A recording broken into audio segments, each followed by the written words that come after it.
I want to be the best. Today's fighters, they have been taught that that's not the way to do it nowadays. Nowadays, go for the bag. Got lucky because the only fight for Tank outside of after Lamont Roach was Shakur Stevenson. Facts. Right? Now they've got another opponent that will do well at the gate because of the controversy. Yep. And it ain't Shakur Stevenson. I keep telling people, Shakur Stevenson beats Tank. An article when we look at all the great fighters that's been, I wouldn't say disrespected, but they was going through that. Oh, he ain't fight this, he ain't do this. All of them go through that. That's part of the boxing game. Stay strong, youngin', you know. Roy Jones Jr. confronted Gervonta Davis, urging him to fight Shakur Stevenson instead of Jake Paul. He criticized modern fighters for prioritizing money over legacy, saying that Tank, influenced by his mentor Floyd Mayweather, prefers safe, lucrative fights rather than risky ones that define greatness. According to Roy, this mindset reflects how boxing has changed, from a sport driven by passion and pride to one dominated by business and profit. The same thing, so why can't he do it? You know what I'm saying? He made more money than anybody. He was smarter than everybody. He didn't take too many stupid risks. That's what he did, and it worked for him. And people okay with that and accepting it. So why can't Tank do it? Tank can do the same thing the mentor did. That's what the mentor is for, to teach you how to do this thing the smart way and not get you hurt, not have to take no risks, not to take many chances. So if that's what you learn, if that's the easy way out, why not do that? The boxing community widely agrees that a showdown between Shakur Stevenson and Gervonta Davis truly embodies the spirit of real competition. Both are elite athletes with exceptional skill and proven track records, making their clash far more meaningful than Tank's potential fight with Jake Paul, a YouTuber-turned-boxer still viewed as an entertainer rather than a true professional. Fans crave genuine talent facing genuine talent, not a money-driven exhibition. Shakur and Tank have earned their reputations through dedication, discipline, and mastery inside the ring. Their fight wouldn't just thrill audiences, it would finally determine who is the most complete fighter of this generation. For years, fans have awaited this battle because it represents everything boxing should stand for: legacy, skill, and pride, not fame or social media spectacle. In America, between two American guys getting undisputed championship of the world, that would be a mega fight. And we're talking about two guys that you have the most dominant, persistent, powerful guy, pound for pound powerful guy, I should say, in Tank, who also is very good defensively. But then you're fighting the best defensive fighter in the entire world, in my opinion.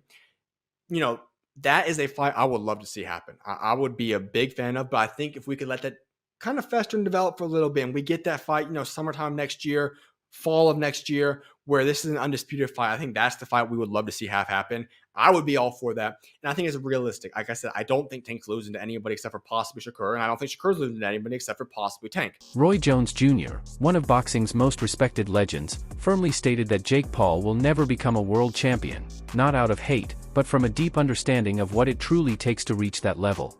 He explained that boxing is far more than training and hype. It demands years of experience, high ring intelligence, and relentless toughness. According to Jones, Jake's path built on celebrity status and carefully selected opponents doesn't mirror the struggle that real champions endure. While he acknowledged Jake's improvements and the attention he's brought to the sport, Jones emphasized that true greatness is earned by facing elite fighters, not by chasing fame or easy victories. His words reflected the wisdom of a man who battled the best of his era, highlighting how today's boxing often prioritizes business over the sport's true essence. Will Jake Paul become a world champion? No. Why? I think if they make him fight tough opponents, guys with experience, those guys will beat him. Now, if you catch somebody like myself at the end of their career, or somebody like Tyson, he caught at the end of their career, the chances are much higher. Because now it becomes more of a 50-50. You got a guy who's better than him, but the age factor. You understand me? And that's the only way to balance it for him to make it a 50-50 fight. Somebody who's on his level at the same age, those guys have too much experience. You understand me? So he's not going to beat those guys. But you find a guy who is past his prime, who has the mentality further than his, but past their prime, it kind of evens the stakes.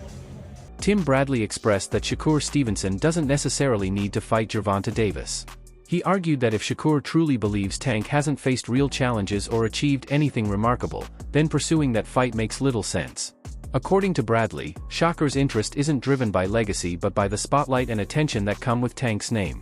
He explained that Davis attracts viewers and money, which makes the fight more about business than genuine competition. Bradley's comments shed light on a growing issue in modern boxing: too many fighters are chasing fame and paydays instead of proving who's truly the best. Still, he acknowledged that Shakur may see Tank as a worthy challenge because of his power and reputation. Even so, Bradley insists that real champions should focus on building legacy, not just boosting pay-per-view sales. Elite fighters, so on and so forth. So, with that being said, why even want to entertain the fight with Tank Davis? I mean, how much credit are you going to really get, Shakur, besides the money, right? That's what Tank brings. He brings interest. He brings a lot of fans in the seats, you know. But as far as legacy goes, if people are holding Tank at a very low status, what, do you need him? Do you really need him? How you doing, man? Good morning. Do you really need him? Because I personally don't think that you need him, you know. Shakur, you should be here to create your own legacy, you know. You're about the competition. You are about that bread as well.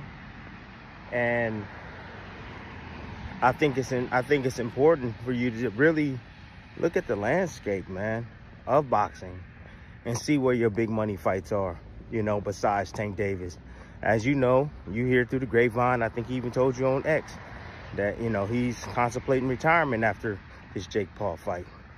You know, you're getting ready, hopefully, if Teofimo Lopez signs the contract, Shakur, to be fighting Teofimo Lopez, who has accomplished quite a bit in the sport, man, and has been in the ring with some legends, Josh Taylor, also Lomachenko.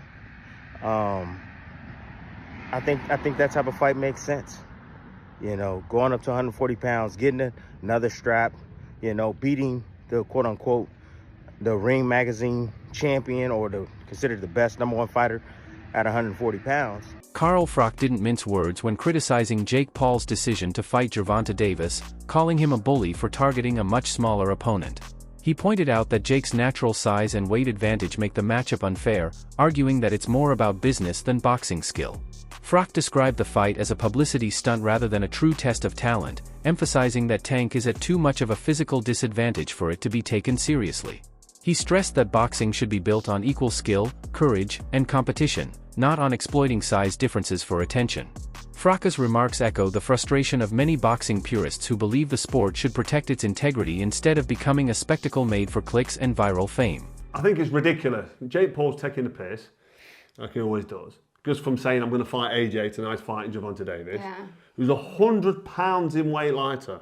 100 pounds. Weight divisions in boxing are split up, some of them, the lower weights, by 3 or 4 pounds. All I can say about Jake Paul fighting somebody half his size is he's a bully. Why are you fighting a guy half his size? It's wrong. Yeah. He's gone from Krusty the Clown now to Sideshow Bob. He's getting worse. You know what I mean? Like, this is a guy that's just taking a piss out of the sport, and I don't think this is actually gained much interest. The press conference was dead. Yeah, I noticed there wasn't many press there. It's not had a big media coverage. Yeah. I think people are finally realising, actually, that this is a big charade. And yeah, I think I'm not impressed. Gervonta Davis, I think maybe he's had enough of the game.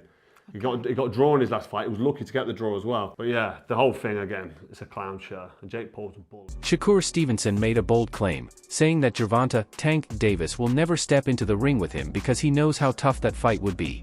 Shakur spoke not out of arrogance, but with full confidence in his skills, explaining that Tank's team understands the risk of facing someone with his defensive mastery and high ring IQ. Known for reading opponents with ease and controlling the tempo, Shakur believes his style would frustrate an aggressive fighter like Tank. His comments were seen as a subtle challenge to Tank's courage, suggesting that his recent opponent choices reflect caution rather than ambition. Many fans viewed Shakur's statement as a psychological tactic to pressure Tank into taking the fight, yet so far, Tank has remained silent, continuing to focus on lucrative bouts that pose little threat to his unbeaten record.